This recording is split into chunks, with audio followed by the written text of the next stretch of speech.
Apple cider vinegar এরকম colour কিন্তু change হয়ে যায় রেখে দিলে। এটা বেশ কিছুদিন আগে বানিয়ে রেখে দিয়েছিলাম, এই যে দেখেন কালারটা একদম উপর থেকে স্বচ্ছ হয়ে গেছে।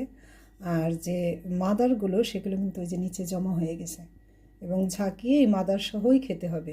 যেহেতু এটা একদম এরকম মুখ বন্ধ থাকা, যার জন্য উপরে মাদারটার যে কলোনি করে সেই কলোনিটা ও করতে পারেনি, মাদারগুলো নিচে জমা হয়ে গেছে। আর যদি ই করা থাকতো, এই যে মুখ বাঁধা অবস্থায় থাকতে দেখেন একদম স্বচ্ছ। তো আমি একটু নাড়িয়ে নিই, এটা ঢালছি খাওয়ার জন্য, একটু নাড়িয়ে নিই, আবার এটার মধ্যে ঢেলে দেই।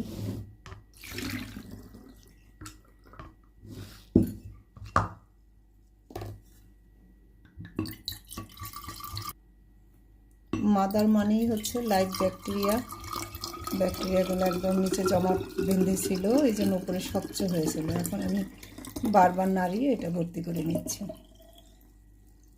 আর অ্যাপেল সিডার ভিনেগার ঘরে বানালে এক এক সময় এক এক ধরনের কালারই আসবে, এক এক রকমই হবে।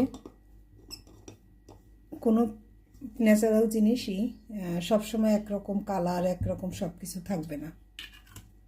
এটা দিয়ে এখন আমরা সকালবেলার পানীয় বানাবো।